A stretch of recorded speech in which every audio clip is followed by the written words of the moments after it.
The envelope was cream, expensive, the kind my ex-husband Garrett always said we could never afford. But this wasn't a bill or a past due notice or another reminder of how little I had. It was a wedding invitation. Garrett was getting married to Tessa, the woman he left me for 4 years ago, and he wanted me there to watch, to witness, to see him finally happy. The note tucked inside said no hard feelings. No hard feelings about the affair, about the divorce, about taking everything and leaving me with $700 a month and a shattered life. I stared at that invitation for hours in my cramped little apartment while my twins were at school, while my coffee turned cold, and then I noticed the date, June 15th, our anniversary.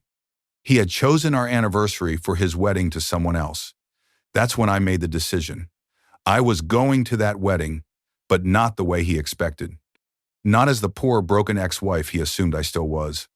I was going to show him exactly what he had thrown away, and I had 18 months of secrets ready to help me do it. My name is Rebecca, and this is the story of how I arrived at my ex-husband's wedding in a billionaire's private jet with our twins and destroyed his perfect day simply by telling the truth. Stay with me, because what happened next, he never saw it coming. The envelope was cream, expensive, the kind Garrett always said they couldn't afford. Rebecca Hartwell stared at it sitting on her kitchen counter. The apartment was quiet, too quiet. Evan and Emma were at school. Her coffee had gone cold an hour ago. She hadn't moved. The invitation sat there like a living thing, taunting her. She picked it up, put it down, picked it up again. Lock, unlock, lock. Her phone rested beside it. She could call Diane. She could tear the whole thing to pieces, throw it in the trash, pretend it never came. Instead, she opened her laptop. The email was still there. The one from Julian she hadn't yet replied to. She looked back at the invitation. Garrett, Michael Sullivan, and Tessa Marie Brightwell request the honor of your presence at their wedding ceremony. Her hands trembled. The heavy cardstock shook in her grip. There was a note tucked inside, handwritten. His handwriting. The same handwriting that used to leave her love notes. The same handwriting that had signed the divorce papers 4 years ago. Becca, I know this might feel awkward, but I hope you'll come. The kids should see both their parents moving forward. Both of us happy. No hard feelings. Best, Garrett. No hard feelings. She read it 3 times. Each time the words made less sense to her. No hard feelings about the affair, about the divorce, about taking everything in the settlement while she received $700 a month and occasional weekends with her children. She checked the date again. Had to be sure. June 15th. Her breath caught in her throat. June 15th. Their anniversary. The day they had gotten married 12 years ago. The day she wore her grandmother's veil and promised to love him forever. He had chosen their anniversary for his wedding to someone else. The invitation slipped from her fingers. It landed face up on the counter. A memory hit her. 4 years ago, almost to the day, Garrett had come home early from work. She was in the kitchen. The twins were 4 years old, playing with blocks, building towers and knocking them down, laughing. She had been making dinner, spaghetti, his favorite. He stood in the doorway, loosened his tie, and looked at her with eyes that held nothing. "We need to talk," he said. Those 4 words changed everything. "I want a divorce." No explanation, no warning, no chance to fix whatever had broken. She remembered dropping the wooden spoon. Red sauce splattered on the floor on her shirt. "What? Why, Garrett? What are you talking about?" "I met someone who understands me, someone who gets my ambitions, someone who isn't this." He gestured vaguely at her, at the kitchen, at their whole life. Someone younger. Someone prettier. Someone who wasn't exhausted from raising toddlers. "Who?" she whispered. "Tessa."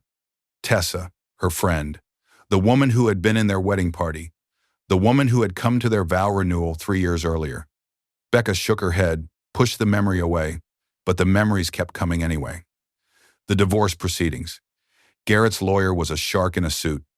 Becca's lawyer was fresh out of law school, cheap, the only one she could afford. Garrett kept everything. The house, the savings, the retirement accounts. His lawyer argued that Becca had no career, no income, no assets in her name. She had been a stay-at-home mother. That was her choice, they said. She got $700 a month in child support, weekends with the twins, and nothing else. The judge barely looked at her when he made the ruling. Becca opened her eyes. She was still in her kitchen, still holding her cold coffee.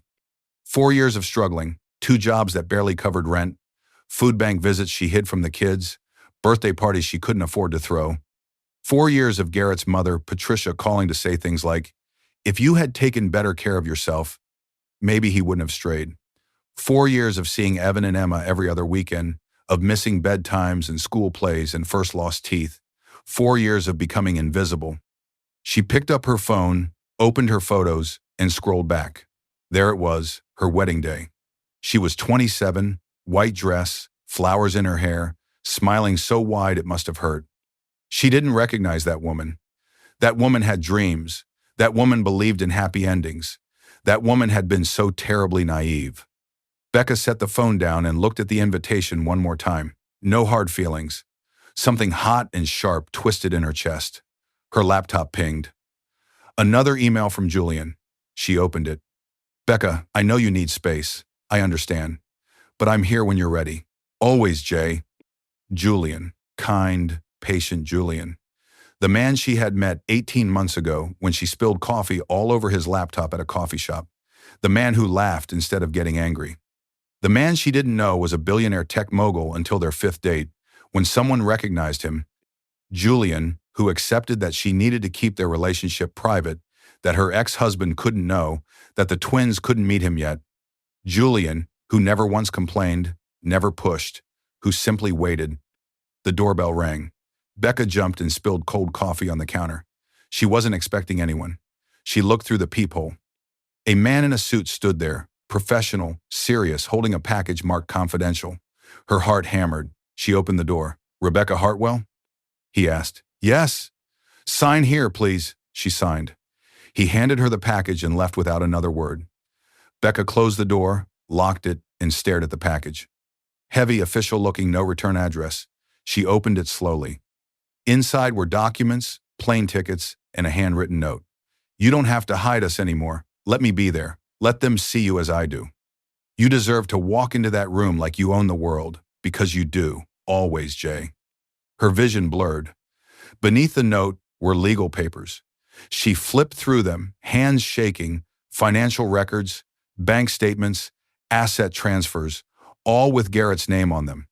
Accounts she hadn't known existed, money hidden during the divorce, properties listed under his mother's name, business deals structured specifically to conceal income. Evidence. Clear, undeniable evidence that he had lied. And at the bottom, a note from someone named Marcus Caldwell, Garrett's business partner. Mrs. Hartwell, I should have spoken up 4 years ago. I was a coward. I documented everything. I'm sorry it took me this long. This is enough to reopen your case. Becca sat down hard on the kitchen floor. The papers spread around her. Julian had been investigating, for how long? Since they met? He had been quietly building a case without telling her. Her phone buzzed. A text from Diane. You okay? Haven't heard from you in a few days. Want to grab lunch? Becca stared at the message, at the invitation on the counter, at the evidence scattered across the floor. She typed back, Can you come over? Now. I need you. 3 dots appeared immediately. On my way, 15 minutes. Becca stood up, gathered the papers, and put them back in the package. She made fresh coffee, strong, the way Diane liked it. Then she picked up the invitation one last time. No hard feelings. For the first time in 4 years, Rebecca Hartwell smiled. It wasn't a happy smile. Diane burst through the door 12 minutes later. What happened? Are the kids okay? She stopped, saw Becca's face. What did he do now? Becca handed her the invitation without a word. Diane read it once, twice. Her face moved from concerned to confused to furious. He invited you to his wedding on your anniversary? Yes, that absolute. Diane stopped herself, took a breath. Okay, and the note, no hard feelings? Is he actually insane? I think he genuinely believes that. Of course he does. Garrett Sullivan, the man who can do no wrong. Diane tossed the invitation onto the counter. Please tell me you're not going. I don't know. Becca, I don't know, Di. I really don't. Diane studied her face. Her sister had always been able to read her. There's something else. What is it? Becca handed her the package. Diane read through it, slowly at first, then faster. Her eyes grew wider with every page. Holy hell, He hid all this? During the divorce? Apparently. And Julian found it? Julian? Your Julian? He's not my Julian. Becca, he's not. We're not. It's complicated. Uncomplicated for me. Becca poured them both coffee, sat down at the small kitchen table, the one that wobbled because one leg was shorter than the others. I met him 18 months ago at that coffee shop on 7th Street. I spilled coffee on his laptop. You told me this part. He laughed. We talked. He was kind, funny, present in a way Garrett never was. Becca wrapped her hands around her mug. We started seeing each other. Nothing serious at first. Just coffee, then dinner, then I fell for him. And he fell for you. And he fell for me. But I couldn't tell anyone. Not you, not the kids, nobody. Because if Garrett found out I was dating someone, especially someone with money, he would go back to court, try to reduce child support, claim I didn't need it anymore. Diane's jaw tightened. That sounds exactly like something he would do. So, we kept it completely secret. No social media, no public appearances, just us in private. And Julian was okay with that? He said he understood that I needed to protect the twins, that he could wait. Becca's voice cracked slightly. He's been waiting 18 months, Di. And I keep pulling away, keep pushing him back, because I'm terrified. Of what? Of everything. Of him leaving, of him realizing I'm not worth it. Of him being like Garrett. She shook her head. I know that's not fair to Julian. He's never given me a reason to doubt him. But I can't help it. Diane reached across the table and took Becca's hand. You're not the problem. You know that, right? Do I? Garrett made you think you were. He spent years tearing you down, making you small, making you think you were lucky he stayed as long as he did. But that was all lies, Becca. All of it. Becca pulled her hand back, stood up, and paced to the window. Outside, the world looked completely normal. People walking dogs, kids riding bikes. He said, I wasn't ambitious enough. That I let myself go. That I was boring. He was cheating on you with your friend. His opinion doesn't count. But what if he was right? What if I did let myself go? What if I was boring? Becca turned to face her sister. I was so focused on the twins, on keeping the house perfect, on being the perfect wife. Maybe I forgot to be interesting. Maybe I forgot to be me. Stop it. Stop what? Stop defending him. Stop making excuses. Stop acting like you deserved what he did. I'm not. You are. You're doing it right now. Diane stood and walked over to her. Listen to me. Garrett Sullivan is a liar and a cheat and a fraud. Literally, there's evidence right there on that table. He stole from you. He hid assets. He committed a crime. And you're standing here wondering if you weren't pretty enough for him? Becca's eyes burned. She blinked hard. I look at that woman in our wedding photos and I don't know her anymore. I don't know where she went. She's still here. She's just been beaten down so long she forgot how to stand up. The tears came then, hot and fast and furious. Diane pulled her into a hug. Becca sobbed into her sister's shoulder, 4 years of held-back grief finally pouring out. I'm so tired, Di. I'm so tired of struggling, of pretending I'm okay, of acting like I'm fine when I'm drowning. I know. I work 2 jobs and I still can't afford to buy the kids new shoes. I can't take them on. I can't give them anything. You give them love. That's more than Garrett ever gave them. Is it enough? It's everything. They stood there in the middle of that cramped kitchen until Becca's tears slowed. Finally, Becca pulled back, wiped her face, and let out a weak laugh. I got snot on your shirt. I have 3 kids. I've had worse on my shirts. They sat back down. Diane refilled their coffee. So what are you going to do? Diane asked. About the invitation? About Julian? About all of this? I don't know. I have 2 choices, right? I can take this evidence to court, drag Garrett through hell, get what I'm actually owed. Becca paused. Or I can show up at that wedding and let him see what he threw away. Let him see that I'm not broken. Those aren't mutually exclusive. You can do both. Can I? Why not? Take the evidence to your lawyer, file the paperwork, and while that's all processing, show up at his wedding on the arm of a billionaire. Show him exactly what he lost. That feels petty. Good, be petty. He deserves petty. He deserves so much worse than petty. Becca laughed. A real laugh this time. It felt strange, like a muscle she hadn't used in a while. Julian wants to be there. He sent plane tickets for all of us. Wait, plane tickets? Like plural? Private plane. His plane. He wants to fly us there, me and the kids. You too, probably, if you want to come. Diane's eyes went wide. Your boyfriend has a private plane? He's not my boyfriend, Becca. Okay, fine. My boyfriend has a private plane. And you were worried you weren't interesting enough? Girl, you're dating a man with a private plane. You won the interesting lottery. Despite everything, Becca smiled. He wants me to properly introduce him to the twins.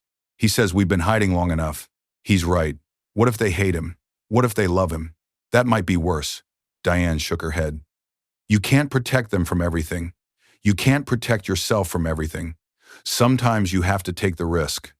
Becca looked at the invitation again, then at the package of evidence, then back at her sister. He invited me because he thinks I'm still broken. He wants Tessa to see me struggling. He wants everyone to see that he upgraded, that he traded up. Then show him he's wrong. How? Show up looking like $1 million, with a man who actually values you, with your kids who adore you. Show up like you own the entire world, because you do, Becca. You always did. You just forgot for a little while. Becca stood, walked to the window again, looked out at the street. Somewhere out there, Garrett was planning his wedding, probably laughing about the invitation he'd sent. He had absolutely no idea what was coming. Okay, Becca said quietly. Okay, what? Okay, I'll do it. I'll go. I'll take Julian. I'll take the kids. And I'll walk into that wedding like I own the place. Diane grinned. That's my sister. But first I need to do something. What? Becca picked up her phone, opened her messages, and found Julian's name. She typed carefully. I'm ready. Let's do this. All of it. No more hiding. She hit send before she could change her mind. The response came back in less than a minute. I was hoping you'd say that. When can I see you? Becca smiled, a real smile this time. Tonight. Come over tonight. It's time you met my sister. And soon, my kids. I'll be there. 7. Diane read over her shoulder. Tonight? You're introducing him tonight? No more waiting? No more hiding? If I'm going to do this, I'm doing it all the way. Good. About damn time. They cleaned up the kitchen together, put the evidence away safely, and hung the invitation on the fridge with a magnet. A reminder. A challenge. As Diane was leaving, she turned back. Becca, yeah? I'm proud of you. You know that, right? For what? For surviving, for fighting back, for remembering who you are. Diane left. The door clicked shut behind her. Becca stood alone in her quiet apartment. But this time the silence felt different. Not empty, not suffocating, purposeful, calm. The invitation was still on the fridge. June 15th, 2 months away. 2 months to prepare, to plan, to transform. 2 months for Garrett to think he had already won. And then she would show him exactly how wrong he was. I wasn't the problem, I know that now. But back then, I believed every single word he said. 7 came faster than Becca expected. She spent the afternoon cleaning. Not because the apartment was dirty, but because when everything felt out of control, cleaning helped. She scrubbed the bathroom, vacuumed the living room, organized the twins' closet, red shirt, blue shirt, red shirt, blue shirt, fold, stack, repeat. The repetitive motion calmed her racing thoughts.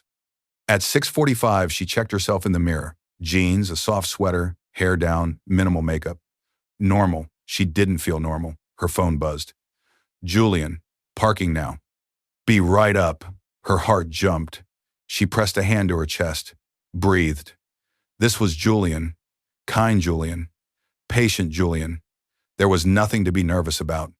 The doorbell rang. She opened it. He stood there.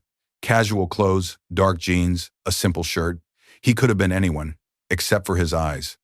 Those eyes that truly saw her. Hi, he said softly. Hi. They stood there awkward, like teenagers. He held up a bottle of wine. I brought this. I hope that's okay. I wasn't sure what. She pulled him inside, kissed him, hard. He dropped the wine, caught her, kissed her back. When they finally broke apart, they were both breathing fast. Hi, she said again. He laughed. That warm, genuine laugh that made her chest ache. Hi yourself. They retrieved the wine bottle, miraculously unbroken, and went to the kitchen. Becca poured them each a glass. Her hands shook slightly. "You're nervous," Julian observed. "Yes. Don't be. It's just me. That's why I'm nervous." He frowned. "I don't understand. Because this is real now. Not just us sneaking around. Not just secret dinners and private moments. This is real. Diane knows. Soon the kids will know. Soon everyone will know. And that scares you. Terrifies me." He set down his wine and took her hands. "Becca, look at me." She did. Those eyes. "I'm not him. I know you're afraid I'll turn into him. That I'll leave. That I'll hurt you. But I won't. I'm not Garrett. You say that now. I'll say it every day for the rest of my life, if that's what you need to hear." She wanted to believe him. He said he loved me too, on our wedding day, at our vow renewal, every anniversary. He said all the right words. And then he left anyway. "I know. So how do I trust that you won't do the same?" Julian was quiet for a long moment. Then he said something she hadn't expected. "You don't. Not yet. Trust isn't given. It's earned. And I haven't earned yours yet, but I will. Every single day, one day at a time, until you believe me." Her throat tightened. "What if that takes years? Then it takes years. What if I'm too broken? What if I can't ever trust anyone again? Then we'll figure that out together. But you're not broken, Becca. You're hurt. There's a difference." The tears came again. She was so tired of crying. He pulled her into his arms and let her cry into his chest. He didn't try to fix anything, just held her. When she finally pulled back, she laughed weakly. "I'm getting your shirt wet. I have other shirts. This is becoming a pattern. First coffee on your laptop, now tears on your shirt. I'm destructive. You're perfect. I'm really not. To me, you are." She looked up at him. This man, this kind, patient, impossible man. "You investigated Garrett.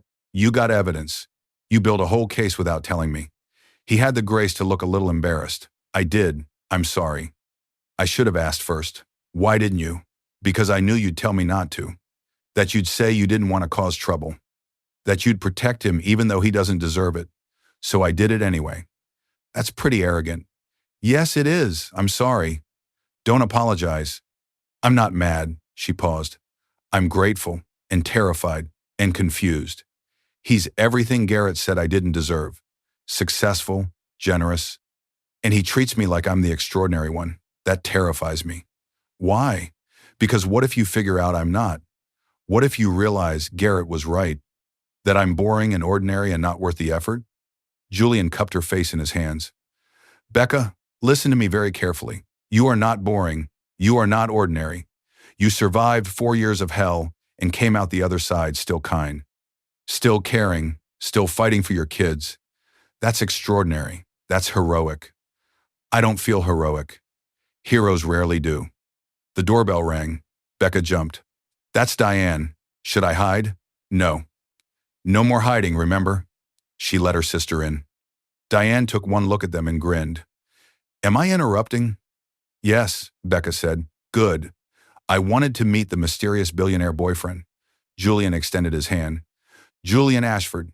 Nice to meet you." Diane shook it, studied him, then looked at Becca. "Okay, I approve. You can't approve after 30 seconds. Watch me. He has kind eyes. He made you smile." "That's more than Garrett managed in 10 years. Approved," Julian laughed. "That's the fastest character assessment I've ever received. I'm efficient." Diane poured herself wine. "So, the wedding. What's the plan?" They sat around Becca's wobbling kitchen table and started planning. "I think we should go." "All of us," Julian said. "Becca, you, the kids. Diane, you too if you want." "Oh, I definitely want." "Wouldn't miss this for the world, but we need to be smart about it," Julian continued. "Garrett doesn't know about me, about us. So when we show up, it needs to be impactful." "Impactful how?" Becca asked. "Private jet, that's step one. We arrive in style. Make a statement before we even walk through the door." Diane grinned. "I like how you think. But that's not the main event," Julian said. He pulled out his phone and showed them something. "This is..." Becca read the screen. Her eyes widened. "You want to show this to Tessa's family during the wedding?" "Not during, after, during the reception, discreetly. Her father deserves to know what he's investing in." Tessa's family is rich? Diane asked. Very. And Garrett's business is failing. He's been embezzling, hiding losses. Her family is about to invest $1 million based on completely false projections. If we don't say something, they'll lose everything. Becca shook her head slowly. So this isn't about revenge. This is about protecting them. Partly. But mostly it's about the truth. Garrett's been lying to everyone. To you, to Tessa, to her family, to his business partners. Someone needs to stop him. Who else knows? About the evidence? Marcus Caldwell. Garrett's business partner. He's the one who documented everything. He wants to help. He feels guilty for not speaking up during your divorce. I remember Marcus. He always seemed nice, a little uncomfortable around Garrett sometimes. He was. He is. He wants to make this right. They talked for hours, made plans, revised plans.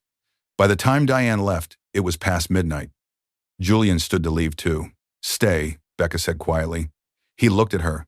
Are you sure? No, but stay anyway. He stayed.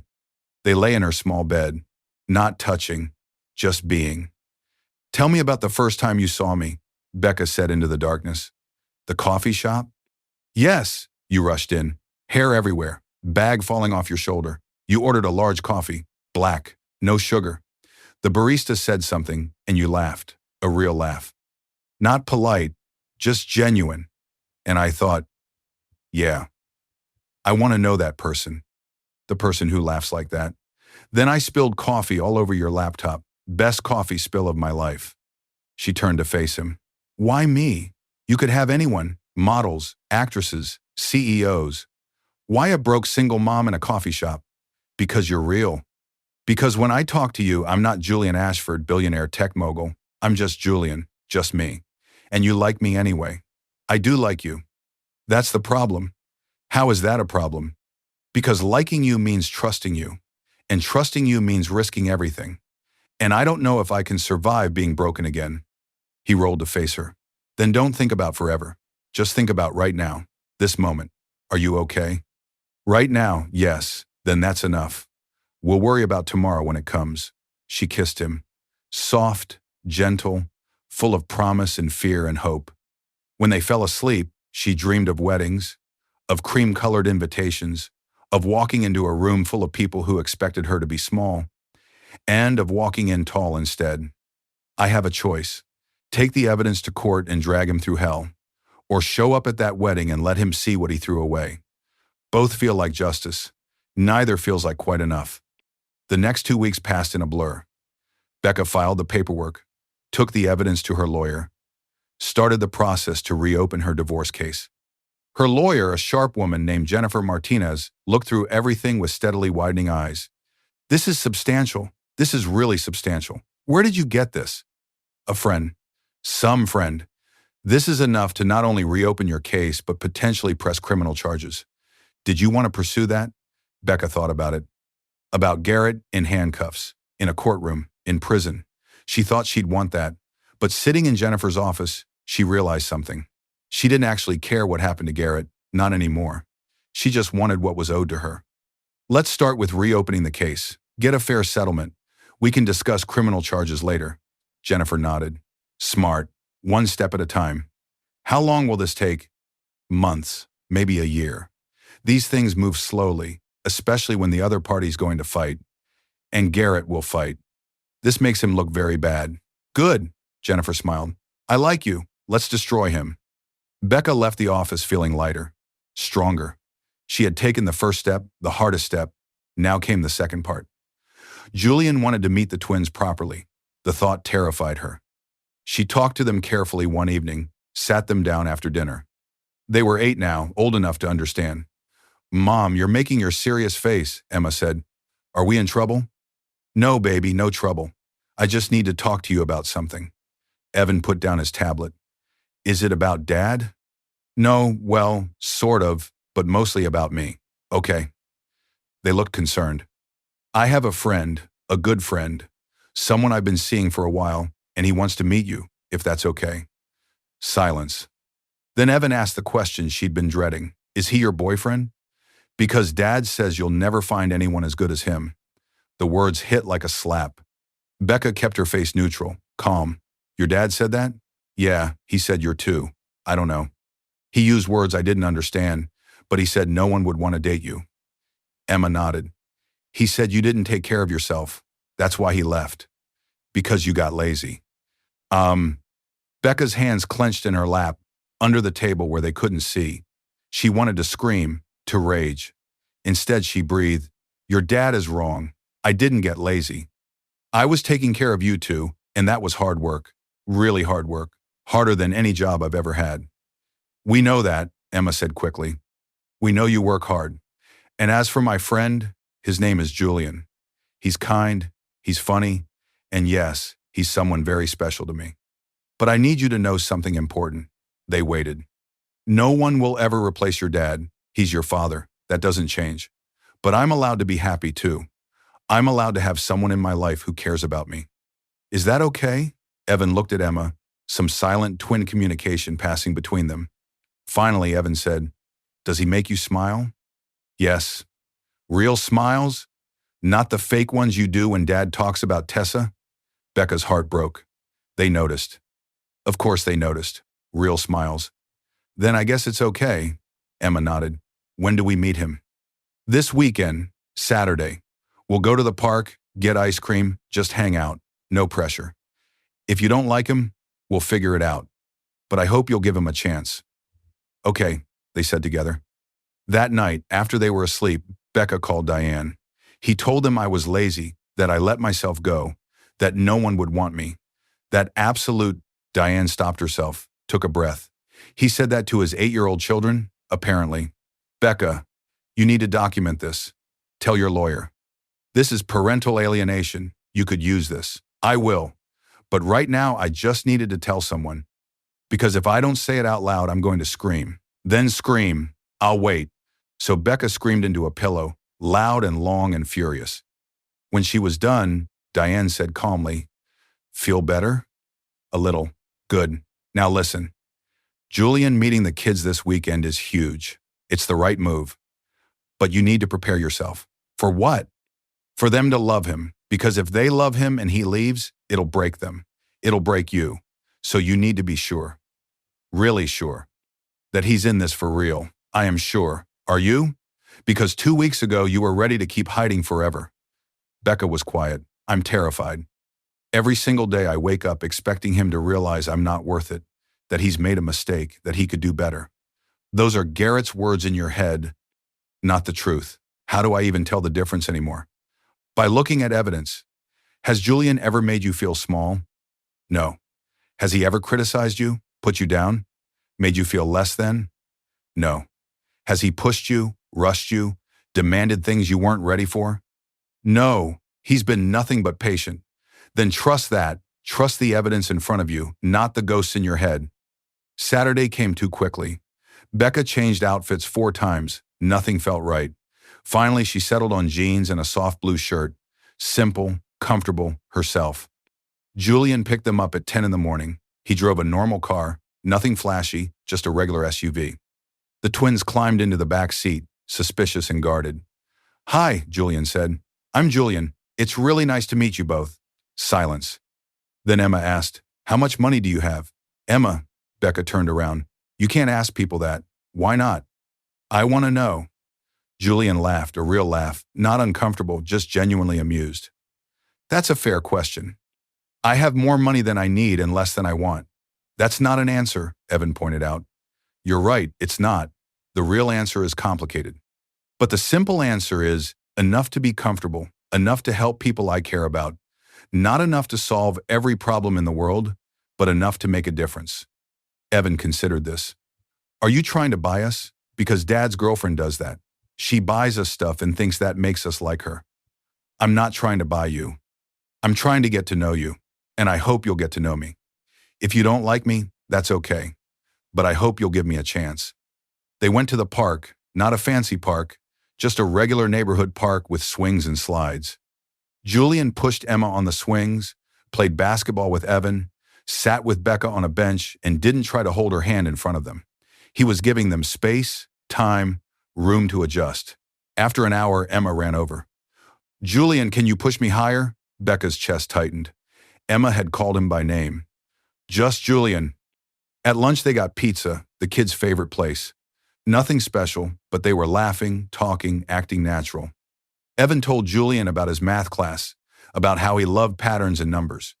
Emma told him about her art project, about the dragon she was drawing that could breathe different colored fire depending on its mood. Julian listened, really listened. Asked questions, remembered details. When they got back to the apartment, the twins ran inside to play. Julian and Becca stood by his car. "They're amazing," he said. "They liked you. I like them. What if they get attached? What if you—" He kissed her, cutting off the spiral before it could take hold. "I'm not going anywhere. I'm here. I'm all in. Stop waiting for me to leave." "I'm trying. Try harder." She laughed and kissed him back. "Okay, I'll try harder." That night after Julian left, Emma climbed into Becca's bed. "Mom?" "Yeah, baby. I like Julian. He's nice. I'm glad. Is he going to be around a lot? Would that be okay?" Emma thought about it. "Yeah, I think so. He's not trying to be dad. He's just Julian. That's okay." Becca held her daughter close, breathed in her shampoo. "Strawberry. I love you, Emmy." "Love you too, Mom." Evan came to her the next morning while Emma was watching TV. "Mom, can I ask you something?" "Always." "Are you going to marry Julian?" "I don't know. We haven't talked about that." "Why?" "Because if you do, does that mean we have to call him Dad?" "No, baby. Never. You already have a dad. Julian would just be Julian, an adult who cares about you, but not your dad. Never your dad. Unless you wanted that someday." Evan nodded, relieved. "Okay. Because dad's kind of mean sometimes, but he's still dad. I don't want a new one. You don't have to have a new one, but Julian's okay. He actually listened when I talked about math. Dad always zones out. I noticed that. So yeah, he can stick around." Becca hugged him, her serious, thoughtful boy. "I love you, Ev. Love you too." 2 weeks later, Garrett called. Becca stared at his name on her phone. She hadn't spoken to him in 6 weeks. He never called unless something was wrong. She answered, "Hello." "Becca, hi. Sorry to bother you." His voice, smooth, confident, practiced. "What do you need, Garrett?" "I just wanted to check in about the wedding. Make sure you're still planning to come. Tessa's been asking." "I'm coming." "Great. That's great. And I know money's tight. The invitation says formal wear, but if you need to wear something simpler, that's totally fine. No one will judge." Her blood began to boil slowly, steadily. "I'll be appropriately dressed." "Of course, I wasn't suggesting. I just meant." "I know what you meant, Garrett." Silence. "Well, okay then. See you on the 15th. See you then." She hung up. She grabbed her phone, texted Diane. "He just called to tell me it's okay if I can't afford a nice dress." Diane's response came immediately. "Oh, he's going to regret that." Then she texted Julian. "Are you sure about this? About all of it?" His reply came back instantly. "I've never been more sure of anything. Even the jet? Especially the jet." She smiled, put her phone down, looked at the calendar, and counted the days. 4 weeks until the wedding. 4 weeks until Garrett Sullivan learned the biggest lesson of his life. She did what she always did when overwhelmed. She reorganized the kitchen drawers at midnight. Forks, knives, spoons. Order from chaos. 2 weeks before the wedding, everything changed. Becca was at work, her morning job doing data entry from home. Her phone rang. The school. Her heart stopped. The school never called unless something was wrong. "Miss Hartwell, this is Principal Morrison. I'm calling about Evan. Is he hurt?" No, nothing like that. But we had an incident at lunch today. Could you come in?" She was there in 20 minutes. Evan sat in the principal's office. His lip was bleeding, his knuckles scraped. Another boy sat across from him, crying. "What happened?" Becca asked. Principal Morrison sighed. "There was a fight. Evan hit Tyler. Evan doesn't hit people. I know. That's why I called you instead of suspending him outright. But he did hit Tyler? Hard? Tyler's nose might be broken." Becca looked at her son, her quiet, gentle son, who organized his toys by color. "Why?" she asked him directly. Evan looked at the floor. He said something. What did he say? He said you were a gold digger, that you were dating a rich guy for his money, that everyone knows you're broke and desperate, and you're probably. He stopped. "I can't say the rest." It's bad words. The other boy's mother burst into tears. Tyler, why would you say that? Tyler sniffled. Dad said it last night. He said Garrett Sullivan's ex-wife was dating some billionaire now, and everyone knows she's just after his money. He said it at dinner. I just repeated it. The room went silent. Becca's vision narrowed to a point. Who's your father? Mark Richardson. He works with Mr. Sullivan. Of course he did. Of course Garrett had told everyone. She knelt in front of Evan, took his face in her hands. You defended me. He was lying about you. I know.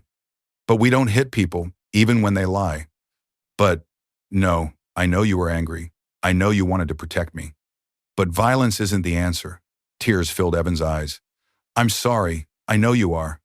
She hugged him, held him tight. But you have to apologize to Tyler and accept whatever punishment Principal Morrison decides. They worked it out. Evan apologized. Tyler apologized. Both boys got detention. In the car, Evan was quiet. How did Dad find out? He finally asked. About Julian? I don't know. I thought we were being careful. Are you mad? At you? No, never. At the situation? Very. When they got home, Emma was already there. Diane had picked her up. What happened? Diane asked. Why does Evan look like he went 3 rounds with a boxer? He defended my honor. With his fists. Diane looked at Evan. My man. Dee, don't encourage him. I'm not encouraging violence. I'm commending the sentiment. That night, after the twins were in bed, Becca called Julian.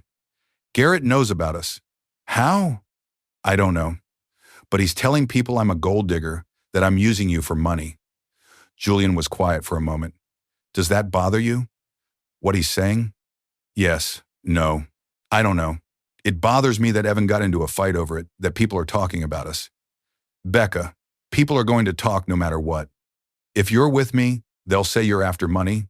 If you're alone, they'll say you're bitter and pathetic. If you date someone with less money, they'll say you have no ambition. You can't win. So stop playing their game. It's not that simple. It is exactly that simple. The only opinions that matter are yours, your kids, and maybe your sister's. Everyone else can think whatever they like. It doesn't feel like enough. Then what would be enough? She thought about it. Really thought. I want him to see. Not just that I'm with you, but that I'm okay, that I survived, that I'm stronger without him. Then that's what we'll show him. The next day, Garrett called. She let it go to voicemail. Becca, we need to talk. I heard you're seeing someone. I think that's great. Really, I'm happy for you. But I need to know if this is serious, because if it is, we need to discuss how this affects the kids and the custody arrangement and the child support. Call me back. She deleted it and called her lawyer instead. He's fishing, Jennifer said. He wants to know if he can reduce payments now that you're dating someone with money. Can he? Not unless you're married. Dating doesn't change anything legally. But he'll try. Men like Garrett always try. What do I do? Ignore him. Don't engage. Let him stew. And when we go to court with our evidence, we'll bury him. Becca hung up and felt a small, quiet sense of relief. Emma came home from school that day with a drawing, a family portrait. Her, Evan, Emma, and a tall man with kind eyes. Who's that? Becca asked, though she already knew. Julian. He's part of our family now, right? Do you want him to be? Yeah.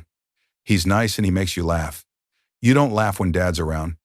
That night, Julian came over, brought pizza, played video games with Evan, looked through Emma's entire art portfolio. Every single dragon drawing. You're really talented, he told her seriously. You think so? I know so. Have you ever thought about taking an art class, a real one, with a teacher? Mom says they're too expensive, Julian looked at Becca. What if I knew someone who teaches art to kids, who might be willing to take on a student? Julian, you don't have to. I'm not doing it because I have to. I'm doing it because Emma is talented and deserves to develop that talent. Emma's eyes went wide. Really? You could do that? If it's okay with your mom. Becca's throat was tight. It's okay with me. Emma threw her arms around Julian's neck. Thank you. Thank you. Thank you. Over her head, Julian met Becca's eyes. This is real, his look said. Stop waiting for it to fall apart. Later, after the kids were asleep, they sat on the couch. Not touching, just close. You're good with them, Becca said. They're easy to be good with. Evan got in a fight because someone said I was using you. I heard. You're not upset? Why would I be? He defended someone he loves. That's admirable. He got detention. He learned. That's what matters. Julian shifted to face her. Becca, I need to tell you something. Her stomach dropped. What? I'm all in. Completely. With you, with the kids, all of it. I know you're waiting for me to run, but I'm not going to. So you need to decide. Are you all in too? Or are we going to keep doing this dance where you push me away every time we get close? I'm scared. I know. What if this doesn't work? What if it does? They sat there in her small apartment with its worn furniture and leaky sink, and Julian looked around like it was a palace. I love this place, he said. It's tiny and falling apart. It's where you build a life, where you raised your kids alone, where you kept going. It's incredible. She kissed him. Slow, deep, full of fear and hope and possibility.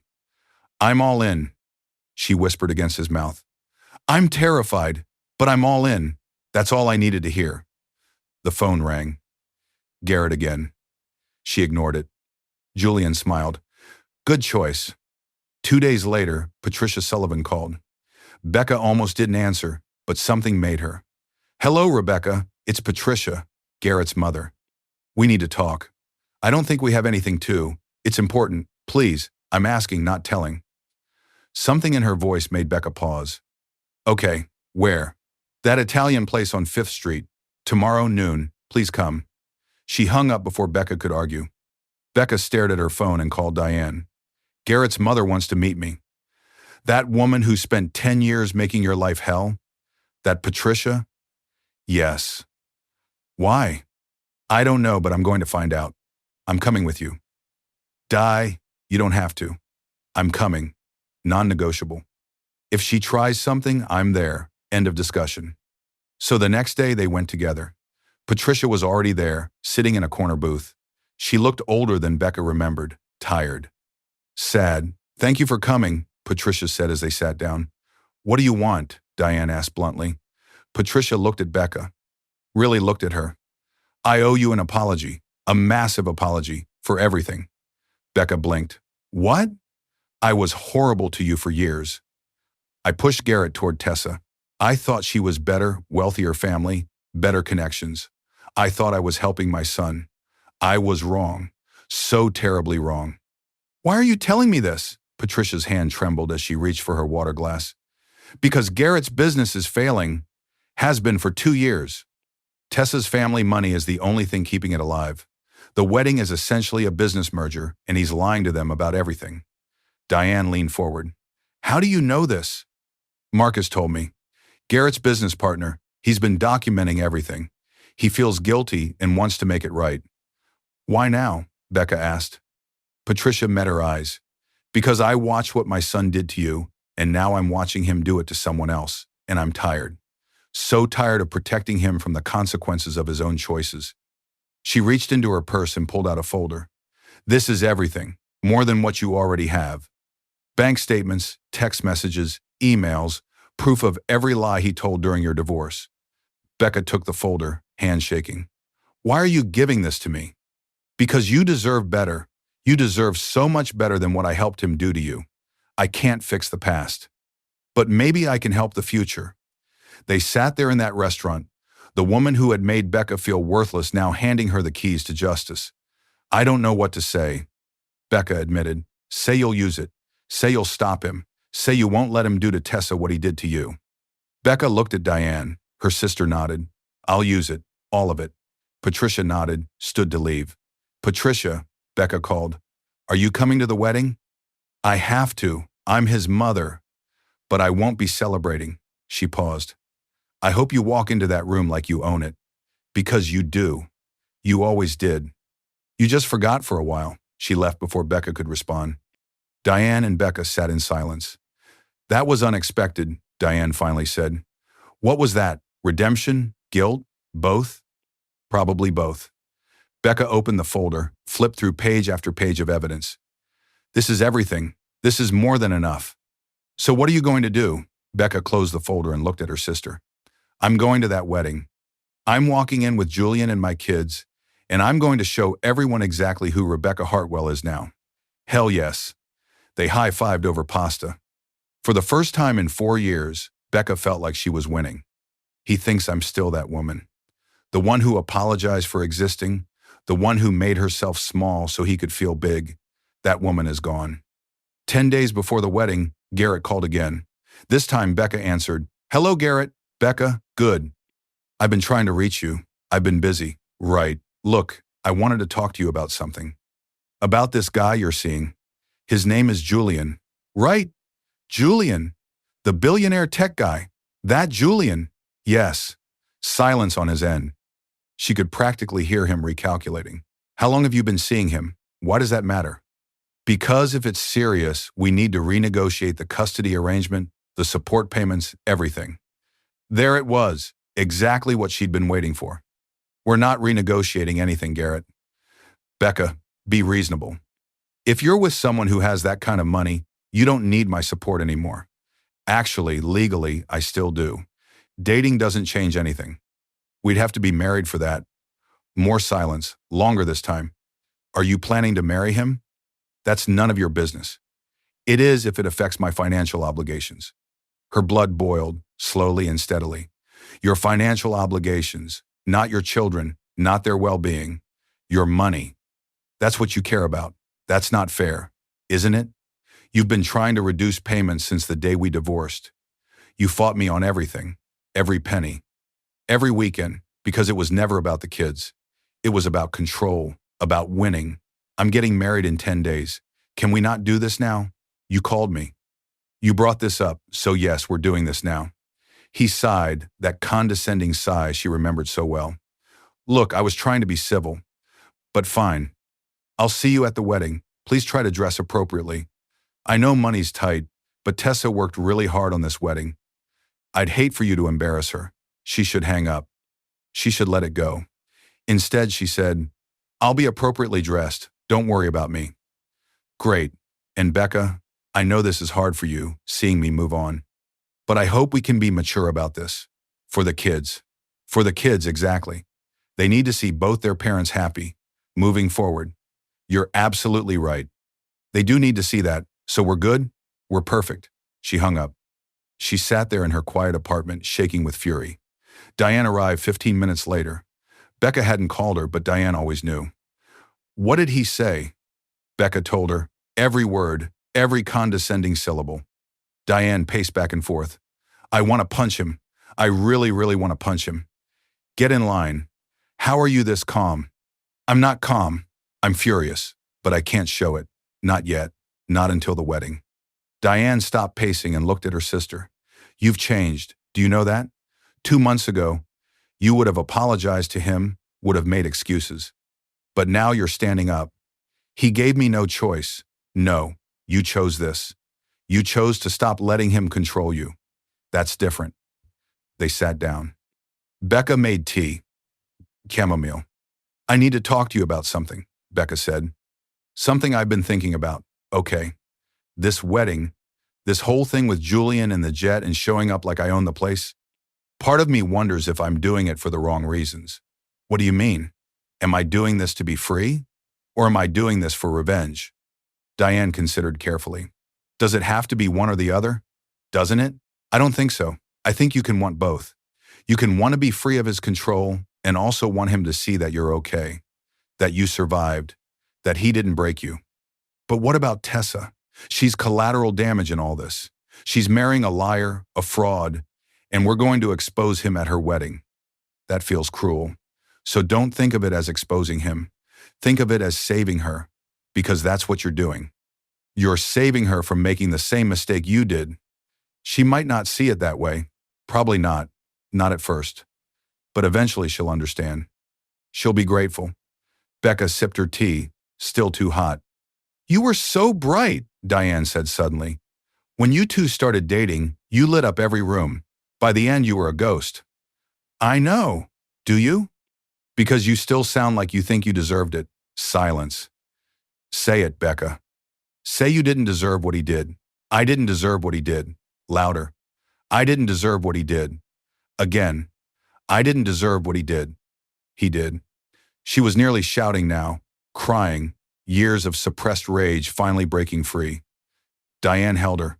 Let her scream. Let her cry. Let her break. When Becca finally stopped, her throat was raw and her face was wet, but she felt lighter. Better? Diane asked. A little. Good. Now get angry, really angry. Use it, channel it. Walk into that wedding and show him exactly what he lost. That night, Becca couldn't sleep. She got up at midnight. The apartment was silent. She started cleaning. The kitchen, the bathroom, the living room, baseboards, windows, behind the fridge. When everything felt out of control, she cleaned something. She scrubbed until her hands hurt, until her back ached, until the sun began to rise. The apartment was spotless. She was exhausted, and she still had 10 days to go. Julian called at 7 in the morning. Did you sleep? How did you know I didn't? Because I know you. What's wrong? Garrett called yesterday. He wants to renegotiate child support because I'm dating you. And he told me to dress appropriately because money's tight and he doesn't want me to embarrass Tessa. Julian was quiet. Then give me his number. What? No. Why? Because I'm going to call him and tell him exactly what I think of him. Julian, no. That's not. Becca, he doesn't get to talk to you like that. He doesn't get to make you feel small. Not anymore. This is my fight. Mine. I need to handle it. You don't have to handle it alone. I know. But I need to handle it myself. Does that make sense? He sighed. Yes, it makes sense. But I don't like it. You don't have to like it. You just have to trust me. I do trust you. Completely. They talked for another hour, about nothing, about everything. Marcus Caldwell had agreed to help. He would be at the wedding. He would approach Tessa's father during the reception and show him the evidence. It was risky. It could backfire. But it was the right thing to do. 8 days before the wedding, Patricia called again. Rebecca, I'm sorry to bother you, but I need to tell you something. What? Garrett knows something is wrong. He keeps asking me about money, about the business, about Marcus. He's suspicious. Did you tell him anything? No, of course not. But he's paranoid now. He's watching everything. Everyone. Be careful at the wedding. He's going to be on alert. I'll be careful. Thank you for the warning. Rebecca, one more thing. Yes? I'm proud of you for standing up, for fighting back, for being stronger than I ever was. She hung up before Becca could respond. 5 days before the wedding, the twins asked about it. Are we really going to Dad's wedding? Emma asked. Yes. Why? Because he invited us, and because you should see both your parents happy. Are you happy? Evan asked. I'm working on it. Is Julian coming? Yes. Good. I like Julian. Emma nodded. Me too. He doesn't talk to us like we're babies. He talks to us like we're real people. Dad does that sometimes, Evan said loyally. Sometimes, Emma agreed. But Julian does it all the time. Becca's heart ached. Her kids deserved better, but they were resilient, strong, kind. They would be okay. 3 days before the wedding, Becca got the dress. Diane took her shopping to a store Becca normally couldn't afford. We're doing this right, Diane said. No arguments. The dress was emerald green. The color Garrett always said made her look washed out. She looked stunning. Oh, hell yes, Diane said when Becca walked out of the dressing room. That's the one. It's too expensive. It's perfect. And Julian already paid for it. What? When? Last week. He called me, told me to take you shopping, said to get whatever you wanted. His treat. I can't accept. Yes, you can. Stop fighting it. Let someone take care of you for once. Becca looked at herself in the mirror, at the woman staring back at her. She looked confident, strong, beautiful. She looked like someone who belonged somewhere. For the first time in 4 years, she recognized herself. Okay, I'll take it. 2 days before the wedding, Garrett sent a text. Thank you for being mature about this. It means a lot. The kids are lucky to have you as a mom. Becca read it 3 times, then she smiled. She replied, see you Saturday? Short, simple, calm. He had no idea what was coming. And that was exactly how she wanted it. I spent so long trying to be enough for him. I never realized I was always enough. He was the one who wasn't. The night before the wedding, Becca couldn't breathe. 2 in the morning. She sat on the bathroom floor, back against the tub, chest tight, A panic attack. She recognized it now. She tried to breathe. In for 4, hold for 7, out for 8. It didn't work. Her phone was on the sink. She could call Diane, could call Julian. But this was hers to face. Her fear, her doubt, her panic. What if this was a mistake? What if showing up at Garrett's wedding with Julian made everything worse? What if the twins got hurt in the crossfire? What if she was using Julian? What if Garrett was right and she really was just a gold digger? What if she wasn't strong enough? What if she failed? The thoughts spiraled faster and faster. She pressed her forehead to her knees and counted. 1, 2, 3, 4. Her phone buzzed. She jumped. A text from Julian. Can't sleep either. Thinking about you, about tomorrow, about how proud I am of you. She stared at the screen. Tears blurred her vision. She typed back with shaking hands. I'm terrified. His response came immediately. I know, but you're not alone. I'm here. Diane's here. The kids are here. You're surrounded by people who love you.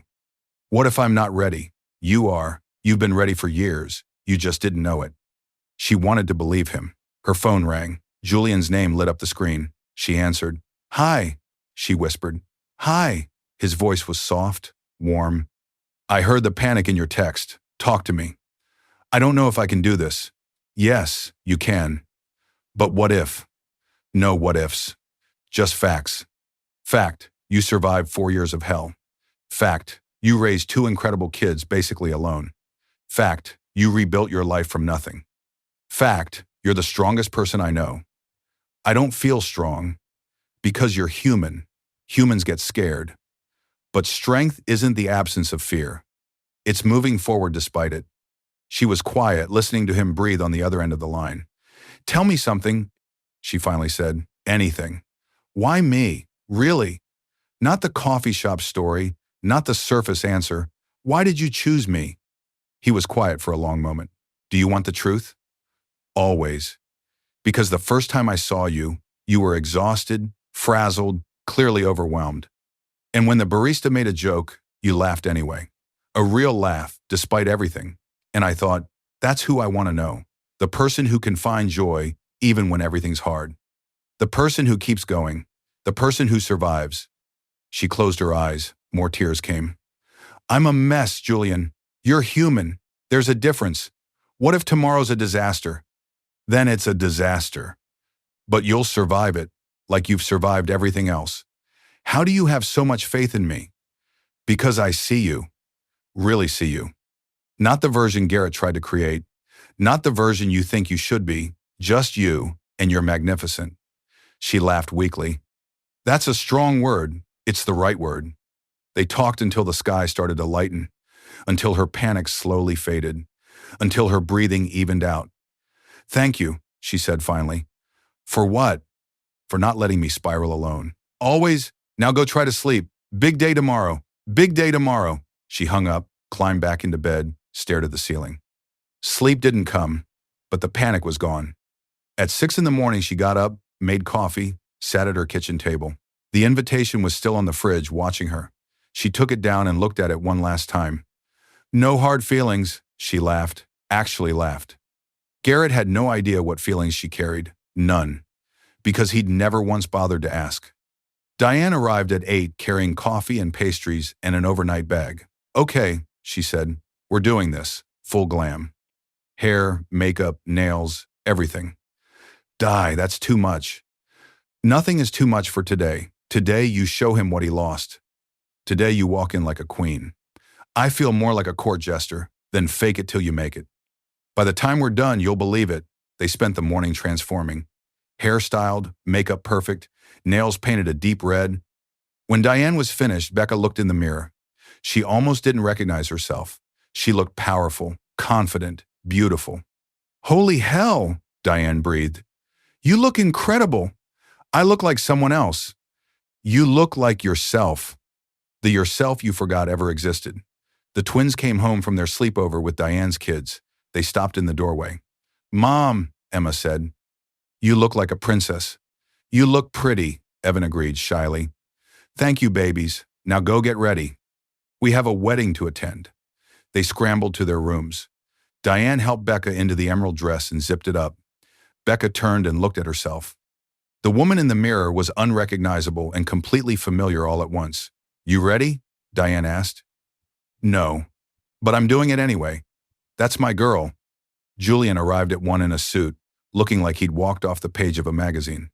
He stopped when he saw Becca and just stared. What? She asked nervously. Is it too much? You're stunning. Absolutely stunning.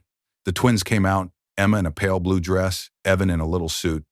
Julian knelt down. You two look amazing. You look good too, Emma said. Thanks, Julian, Evan added. They piled into the SUV and drove to the private airport. The twins had never been to an airport like that, small, exclusive, where the wealthy kept their planes. Whoa, Evan breathed. A real plane, Emma squealed. Julian's pilot met them, friendly, professional. The jet was smaller than Becca expected, but luxurious. Leather seats, polished wood. The twins explored every inch, pressed every button, asked a million questions. Becca sat by the window and watched the ground fall away as they took off. You okay? Julian asked quietly. Ask me after. Fair enough. During the flight, Diane kept them all laughing with stories, held the mood light, but Becca's stomach was in knots. In 2 hours, she would walk into Garrett's wedding. In 2 hours, everything would change. Marcus Caldwell texted Julian, confirmed he was at the venue, had the evidence ready, would approach Tessa's father during the reception. It was all set. No turning back now. The jet landed. The SUVs were waiting, black, sleek, expensive. The twins were giddy. This is the coolest thing ever, Emma said. Wait till Dad sees us, Evan added. Becca's heart clenched. This wasn't about revenge, not really. It was about truth, about justice, about protecting Tessa from the same fate. I could hate her, I did for years, but she's just another woman he's using. The pattern doesn't end until someone breaks it. They drove to the venue, an estate outside the city, rolling lawns, white tents, flowers everywhere.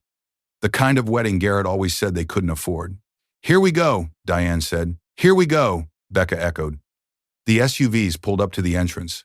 Other guests were arriving in regular cars. They all turned and stared. The doors opened. Julian stepped out first. Then he helped Becca. She stood, emerald dress catching the afternoon light, hair perfect, head high. Diane followed. Then the twins. Emma waved at someone she recognized. Evan stood close to Becca.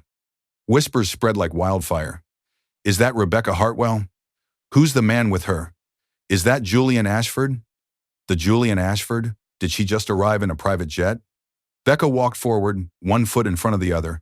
Julian's hand rested light on her back, steadying her. The wedding planner rushed over, flustered, panicked. I'm sorry, there seems to be some confusion. Are you on the guest list? Becca smiled. Cool. Calm. Rebecca Hartwell, +4. The planner checked her tablet, rechecked. Garrett had only listed Rebecca. No guest, no children. There was no space at the assigned table. I'm not sure where. Julian spoke for the first time, his voice quiet but carrying authority. I'm sure we can work something out. The planner's eyes went wide. She recognized him. Of course she did. Yes, of course. I'll figure something out, please, this way. They followed her into the chaos. The reception area was stunning. White flowers everywhere, crystal chandeliers hanging from tent ceilings, tables set with gold-rimmed china. Everything was perfect. Expensive, exactly what Garrett had always wanted.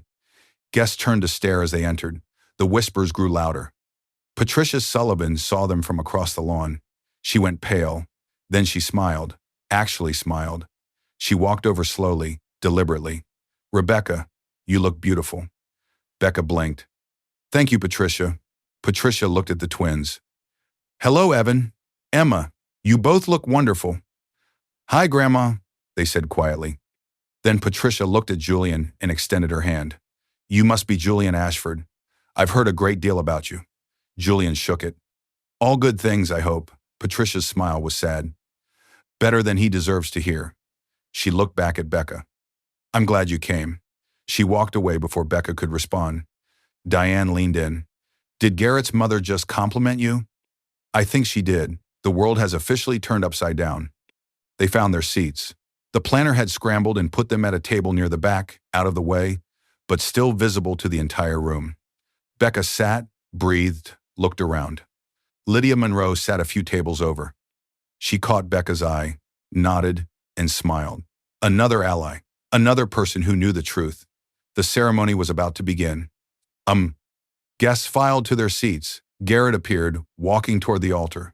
Tuxedo, tanned, hair perfectly styled.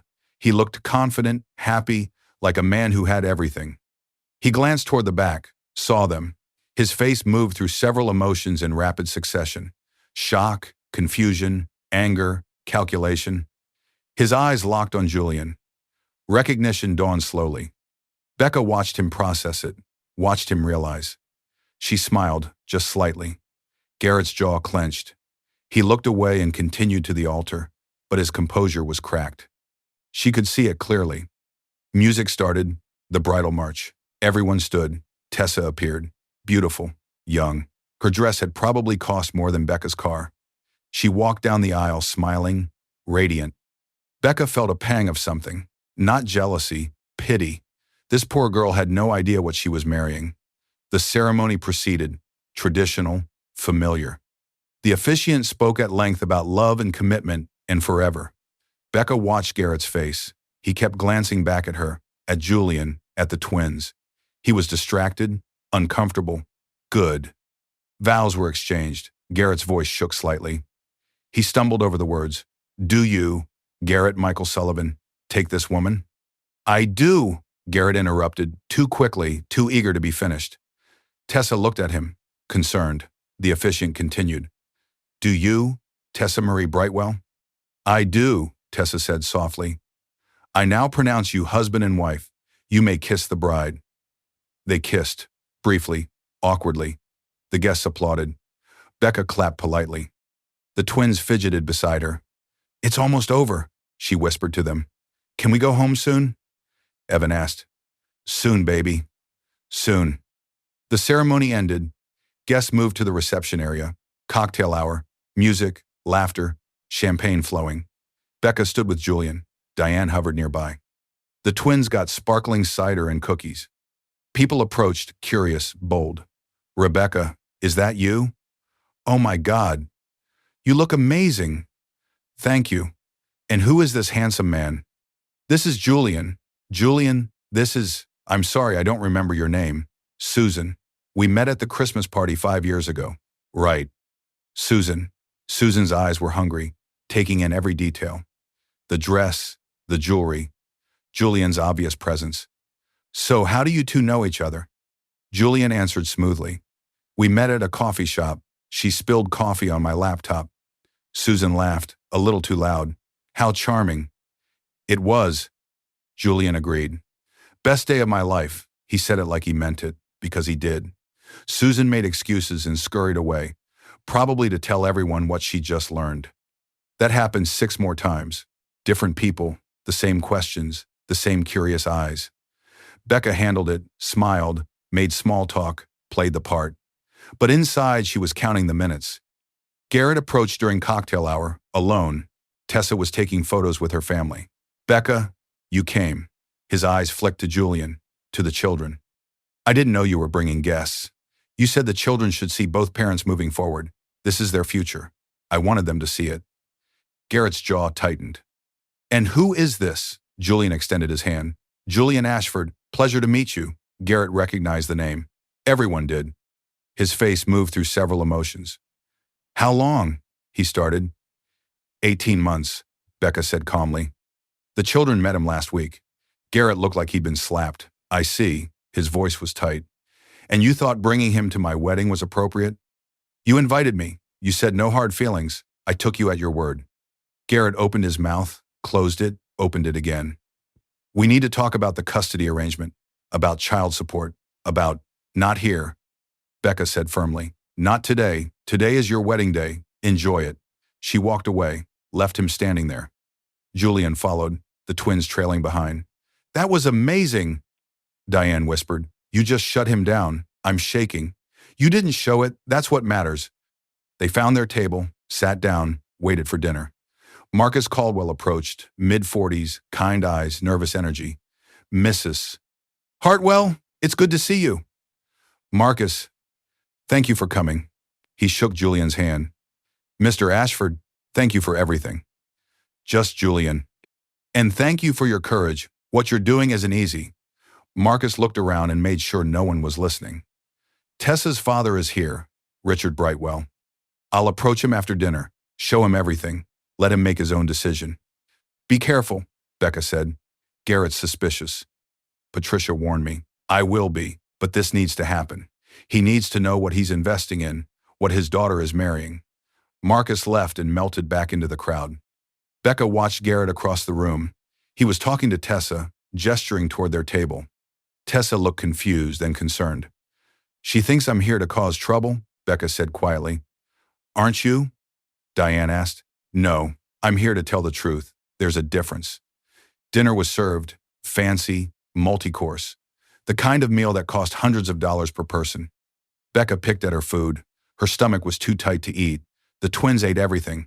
Kids were resilient that way. Speeches began. Tessa's father stood first. Richard Brightwell, successful and powerful.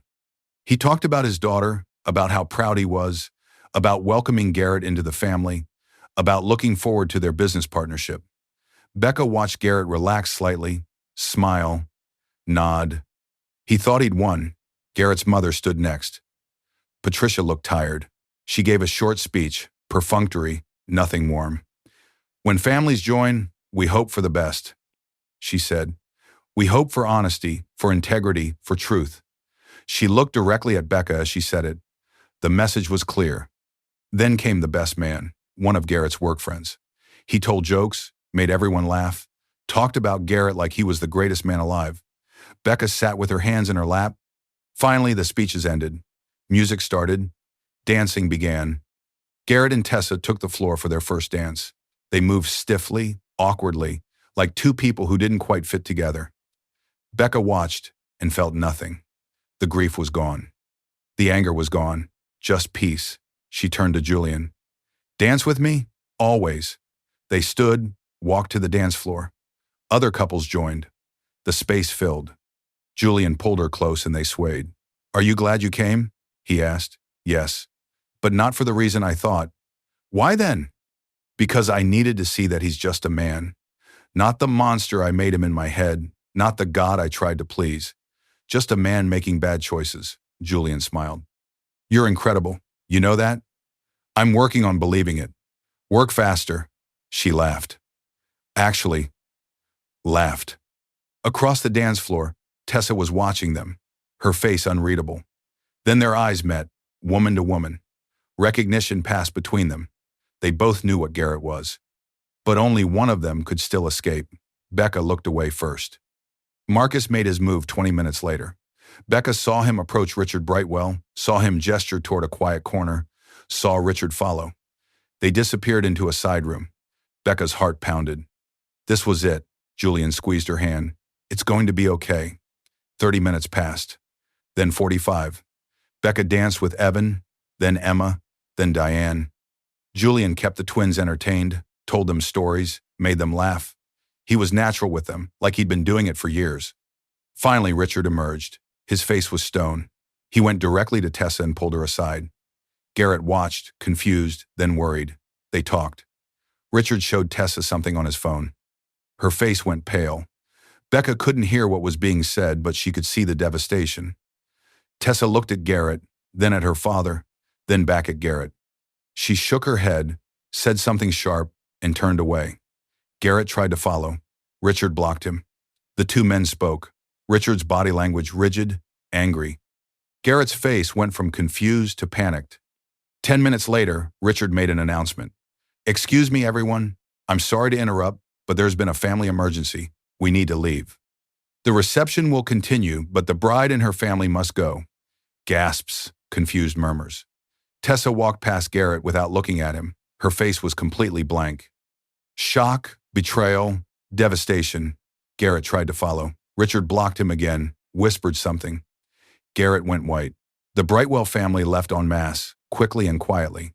The reception continued, but the energy had drained out of it. Awkward, confused, guests whispered and speculated. What happened? Did they have a fight? Is the marriage already over? Garrett stood alone in the middle of his reception, surrounded by people and utterly isolated.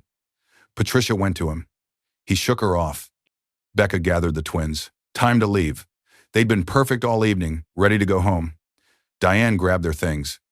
As they walked toward the exit, Garrett intercepted them. "What did you do?" he hissed. Becca stopped and looked at him, really looked at him. "I told the truth. That's all. You ruined my wedding, you."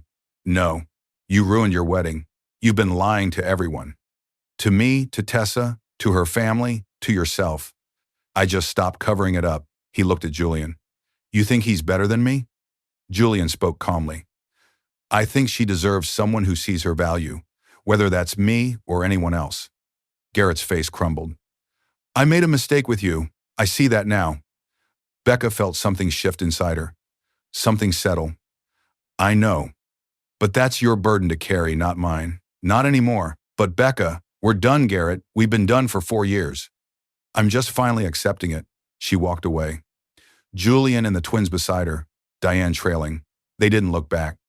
The twins chatted all the way to the airport about the plane, about the cake they'd eaten, about how pretty Tessa had looked before she left crying. Kids noticed everything.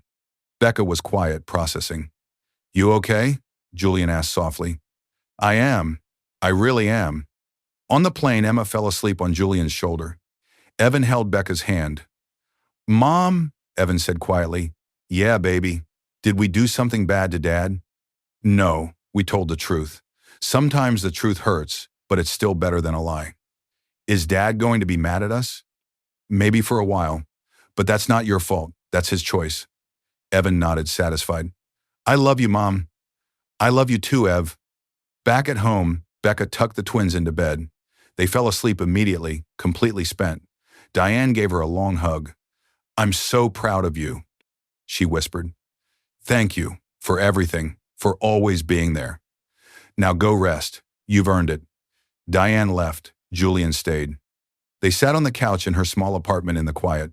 "How do you feel?" he asked. "Tired, relieved." "Free. Free as good. Free as everything." She turned to face him. "Thank you. For believing in me, for waiting, for being patient when I was terrified. You don't have to thank me for that." "Yes, I do. Because you could have walked away any time in the past 18 months. You could have decided I was too complicated, too broken, too much work. But you stayed. You're worth staying for." She kissed him, slow, deep, full of gratitude and love and hope. "Stay tonight?" she asked. "I was hoping you'd ask." They lay in bed, not sleeping, just being. "What happens now?" Becca asked. "Whatever you want. We take it one day at a time. No pressure, no expectations. Just us." I like the sound of that. "Me too." She fell asleep in his arms. For the first time in years, she didn't have nightmares. She dreamed of open doors, of endless possibilities, of a future that belonged entirely to her. The next morning, her phone rang. Unknown number. She almost didn't answer. "Hello? Mrs. Hartwell?" "This is Tessa Brightwell." Or I guess just Tessa now. Becca sat up. "Oh, hi. I'm sorry to bother you. I got your number from Garrett's phone." "I hope that's okay." "It's fine. Are you okay?" Tessa laughed bitterly. "Not even a little. But I wanted to call to say thank you. Thank you for telling the truth. My father showed me everything. The financial fraud, the hidden assets, the lies, all of it. I'm sorry you had to find out like that. At your wedding. Better than finding out 5 years from now, after I'd wasted more of my life, after we had children." She paused. "You tried to warn me, didn't you? 4 years ago, when Garrett and I first started seeing each other. I did. You didn't want to hear it. I know. I thought you were just bitter, jealous. I'm sorry. You don't need to apologize to me. Yes, I do. I was horrible to you. I helped destroy your marriage. I knew he was married and I didn't care. I thought I was special, that he loved me in a way he never loved you. And now you know the truth. Now I know the truth. He doesn't love anyone. Not really. He just uses people. And when they stop being useful, he moves on.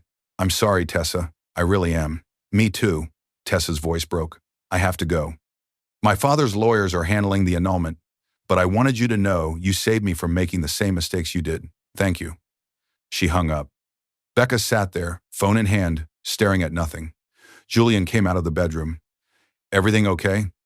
That was Tessa, she called to say thank you. For ruining her wedding? For saving her from her marriage? Julian sat beside her. How do you feel about that? Good. Relieved. All of it. That sounds about right. 3 months later, everything had changed and nothing had changed. The divorce settlement came through. Fair, equitable, more than fair actually. Garrett's lawyers fought, but the evidence was overwhelming. Becca got everything she should have received 4 years ago. The house was sold, assets divided properly, child support increased, custody renegotiated to 50-50. Jennifer called with the news. You did it. You won. But Becca didn't feel like she'd won anything. She felt free. That was better than winning. She quit her second job, kept the first, but now she had breathing room, space, time with her kids. The twins adjusted. They saw Garrett on a regular schedule now. He was different, quieter, humbler, or maybe just broken. Becca didn't know, didn't care enough to find out. Julian was around more. He'd met her friends, her family, everyone who mattered. The twins loved him. They called him Julian, never Dad, but he was part of their family now. Becca was looking at bigger apartments in better neighborhoods. She could afford it now. Julian offered to help. She declined. This was hers to do, but she appreciated the offer. One Saturday morning, she was making breakfast. The twins were watching TV. Julian was reading the paper. Domestic, normal, perfect. Mom, Emma called. Can Julian teach me to draw on the computer? He said he knows how. If he has time, sure. I have time, Julian said. Evan looked up from his tablet. Can we go to the Science Museum next weekend? They have a new exhibit on patterns. Absolutely, Julian said. We'll make a day of it. Becca watched them, her kids, her partner, her life. It wasn't perfect, but it was hers. And that was everything. 3 months after the wedding, an envelope arrived. Cream, expensive. Becca's stomach dropped when she saw it, but when she opened it, it wasn't an invitation. It was a settlement offer. Full disclosure of assets, fair division, everything she'd asked for and more. And a handwritten note from Garrett. You were right, I'm sorry. I don't expect forgiveness, but I wanted you to know I see it now. What I did, who I was, who I still am, probably. But I'm trying to be better for the kids, if not for anyone else. Thank you for not giving up on them, even when I gave up on everything. Garrett. Becca read it twice, then set it aside. Julian was making breakfast. The twins were arguing over the bathroom. She looked around her new apartment, bigger, brighter, with windows that let in actual sunlight. She'd signed the lease last week, moved in yesterday. Boxes were still everywhere. But it was hers, all hers. You okay? Julian asked. He was flipping pancakes, badly. They were lopsided. Yes, just processing. What's the letter? Settlement offer from Garrett, and an apology. An apology? Julian raised his eyebrows. That's unexpected. It is. How do you feel about it? She thought about it, really thought. I don't need his apology, but I'm glad he's trying to be better. For the kids, that matters. You're generous. I'm free. There's a difference. The twins emerged, still bickering over who got the bathroom first. Can we have pancakes? Emma asked. That's what I'm making, Julian said. They're kind of ugly, Evan observed. Becca started to scold, but Julian laughed. You're right, they're terrible, but they taste good. That's what matters. They sat down, the four of them at her small kitchen table that still wobbled.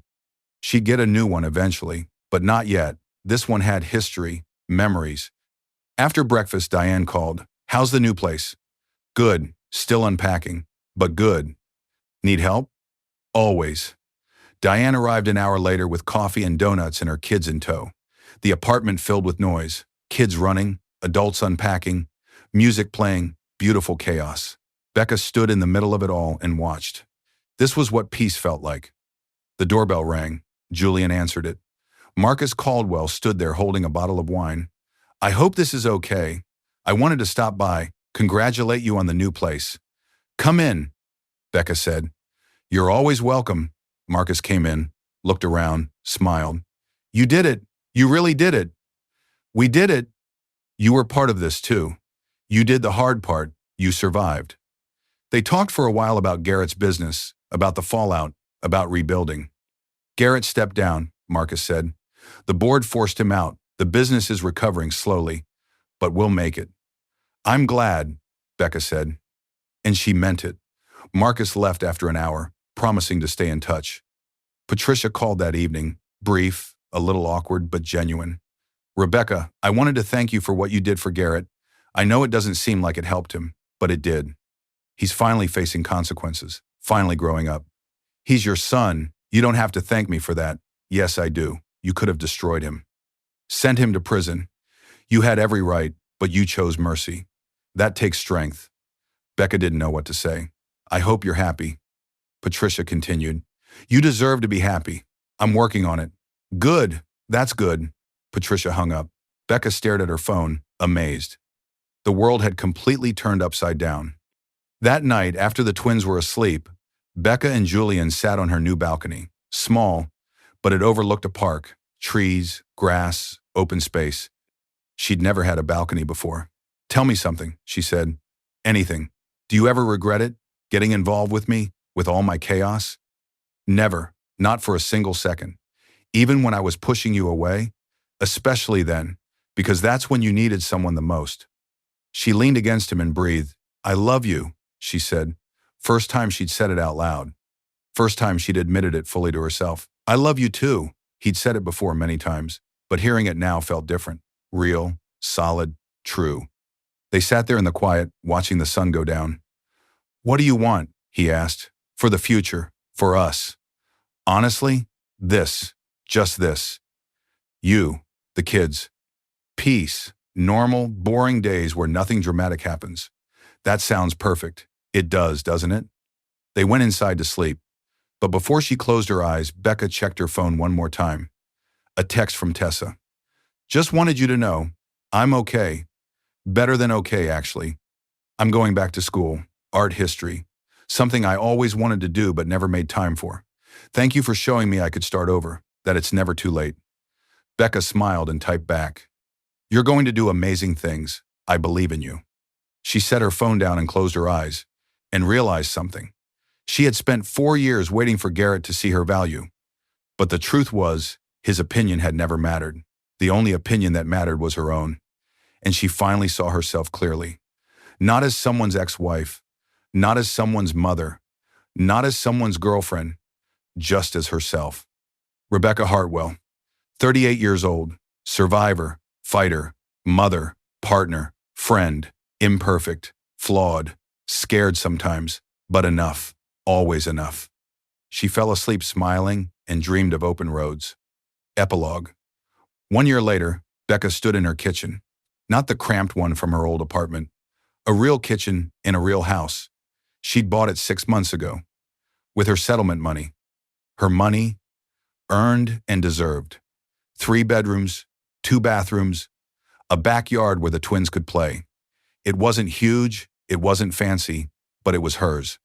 The twins were in the backyard playing with the new puppy, a golden retriever named Sunshine, Emma's choice. Julian was at the stove, actually cooking. He'd gotten better. The pancakes were no longer lopsided. Diane was setting the table for family dinner. Everyone coming. All the people who mattered. Mom, when's dinner? Emma called from outside. 20 minutes, Becca called back. She looked around. At her life, her people, her home. They say the best revenge is living well. But that wasn't quite right. The best revenge wasn't revenge at all. It was realizing you didn't need it. It was building a life so full, so complete, so genuinely happy that the past couldn't reach it. It was understanding that the person who hurt you no longer had any power because you had taken it back. Garrett had texted last week asking if the kids could come to his birthday party. He was turning 41, wanted to celebrate with them. Becca said yes, of course. They were his kids too. She didn't hate him anymore, didn't love him, didn't think about him much at all. He was just someone she used to know, someone who helped teach her one of life's most important lessons. Your worth was never defined by those who couldn't see it. The doorbell rang. I'll get it, Julian said. It was Patricia and Lydia and Marcus and Jennifer, her lawyer who'd become a friend, her tribe, her people. They filled the house with laughter and stories and warmth. Dinner was chaotic, kids talking over each other, adults telling jokes, wine flowing, food disappearing, perfect, messy, real. After dinner, Emma climbed into Becca's lap, too big for lap sitting, but Becca didn't care. "Mom," Emma said. "Yeah, baby. Are you happy?" Becca looked around. At Julian doing dishes. At Evan showing Marcus his math project. At Diane laughing with Jennifer. At her full, loud, chaotic house. "Yes, baby, I really am." "Good. Me too."